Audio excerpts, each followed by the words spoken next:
Olá, turma, bom dia, tudo bem com vocês? Então, nosso conteúdo hoje é cubismo, tá? Vocês vão fazer o registro, vou deixar disponível essa aula para vocês lá no portal do aluno, tá? E daí vocês então vão baixar a aula e vão estar fazendo o registro dela aí no caderno de vocês, combinado? Então, o cubismo ali, ele nasce, né? Ele inicia as suas características ali em Paris, entre ali 1907 e 1914, tá? Ele não vai somente entre essas datas aí, tá? O cubismo ainda é utilizado muito, no caso, até artistas brasileiros, eles utilizam essa tendência artística que foi bem marcante, tá? Então, o movimento ali, ó, ele surge, ele deu origem com essa obra de Pablo Picasso, Les Demoiselles de Avion, tá? Então, foi um grande incentivo aos artistas utilizarem essa técnica, tá? Ali, considerado um divisor de águas na história da arte ocidental, o cubismo recusa a ideia de imitação da natureza, daí afastando, né, deixando de lado ali a ideia de perspectiva, a ideia de modelagem e assim a qualquer efeito ilusório que a obra possa passar, tá? Essa obra aqui, falando sobre ela rapidinho, ela faz referência a 5 mulheres, essas 5 mulheres, né, de um prostíbulo italiano, um prostíbulo em Barcelona, na Espanha, e essas 5 mulheres é uma fase em que Pablo Picasso ele passa, né, na África com toda aquela característica, né, do conceito africano. Ele coloca máscaras, ele retrata essas mulheres como máscaras africanas, totalmente distorcidas, no caso, a tonalidade voltada à cor do tom de terra, né, proveniente ali do marrom, e vocês estão vendo que elas estão dispostas ali num fundo que lembra as facetas, que são essas linhas aqui que vão se encontrando, tá? Aqui abaixo existe uma natureza morta. Então, as características do cubismo é a utilização de formas, né, e volumes geométricos. Então, elas vão lembrar cones, esferas e cilindros dessas obras. A decomposição das imagens, né, a imagem se decompõe, se transformando em formas geométricas. A reconstrução das imagens através do uso da colagem, que vocês vão ver que é uma forma de cubismo, que vai estar lá na frente que eu vou estar falando. A renúncia do uso da perspectiva, principalmente em formas tridimensionais. E as cores fechadas, como assim fechadas, né? A predominância do branco, o preto, o cinza, o marrom e o ocre. Então, são poucas cores, não é uma paleta extensa ali que vai aparecer, tá? Essa obra que está em evidência aqui é uma obra que vai ser a fase inicial do cubismo. Depois, esses artistas, eles vão ter uma volta ali com cores mais fechadas ali, que são o preto, o cinza, o marrom, e depois eles vão voltar a utilizar essas cores sim no cubismo, tá?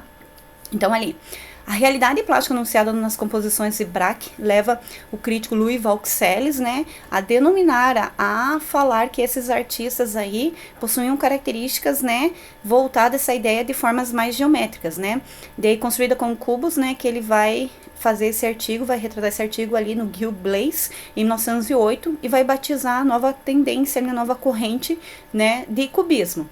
Ali, cubos, volumes e planos geométricos entrecortados reconstrói as formas, né, que se apresentam simultaneamente em vários ângulos, né. A mulher com bandolim na mão é uma representação dessa bem marcante de Pablo Picasso. O espaço do quadro, plano sobre o qual a realidade é recriada, rejeita distinções entre forma e fundo. Aqui você não consegue identificar muito bem o que seria forma e o que seria fundo. Isso aqui é uma natureza morta, já vou falar sobre ela. Nele, corpos, paisagens, sobretudo objetos como garrafas, instrumentos musicais e frutas têm a sua estrutura cuidadosamente investigada nos trabalhos de Braque e Picasso. George Braque é um dos artistas aí bem representante, né, dessa tendência. Tanto é que Braque e Picasso ele tem obras muito parecidas. Tão afinados em termos de projeto plástico que não é fácil distinguir as telas uma do outro, tá? Então, essa aqui é uma natureza morta. A natureza morta é composta por garrafas. Aqui em cima existe, né, uma composição que vai envolver peixes. Estão vendo os peixes aqui, ó, bem nítido, né? Os peixes. A gente não sabe ao certo se é uma bandeja, se é um prato, alguma coisa assim que tá disposta ali esses animaizinhos aqui, os peixes no caso, né? A ruptura empreendida pelo cubismo, ela vai encontrar suas fontes lá atrás com Cézanne.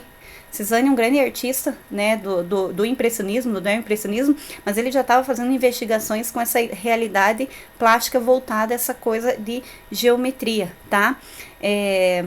E em sua forma de construção de espaços por meio de volumes, da decomposição de planos e também na arte africana, máscaras e fotografias e objetos. Então o cubismo está muito ligado a essa arte africana, tá?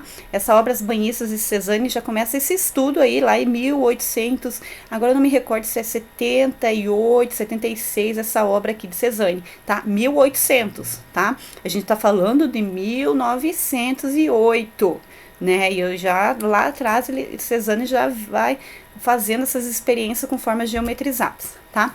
Então o cubismo ele vai se dividir em fases, né? Vai entrar o primeiro cubismo ali, o cezaniano, por Cézanne, ou, né, denominado pré-analítico, tá? Então essa é considerada ali um movimento, né, do cubismo, onde a principal base do trabalho de Cézanne, com forte influência na arte africana, e devido ao uso de formas simplificadas, se simplifica as formas, tá? As obras de Paul Cézanne, 1839, 1906, serviram de inspiração para a consolidação do cubismo.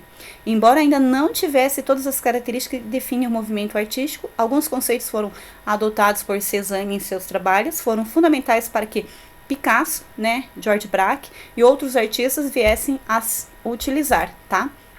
E agora a gente entra no cubismo analítico, tá? Até 1912, no chamado cubismo analítico, observa-se uma preocupação predominante com as pesquisas estruturais, por meio da decomposição do objeto, tá? E o estilhaçamento dos planos, se estilhaça esses planos. É tido como cubismo puro e de difícil interpretação, onde as figuras são decompostas através do uso de diversas formas geométricas. Então, aqui é uma pessoa, tá? Então, essas formas elas vão se decompor e elas vão virar formas geometrizadas, tá? A utilização de poucas cores, a influência aqui, ó, como tá falando da arte africana, tá? Tons monocromáticos, né? A monocromia vai estar muito presente, né? Principalmente o verde, o marrom, o cinza, o ocre também vai estar em bastante evidência, tá? Além disso, também há necessidade de expressar a natureza de modo simplificado com as linhas retas e uniformes. Então, aqui é uma fase do cubismo que você vai passar a tá interpretando o que o artista quer retratar. Nesse estilhaçamento aí das partes, ela vai ficar difícil de você entender qual era a figura que está sendo retratada ali, tá?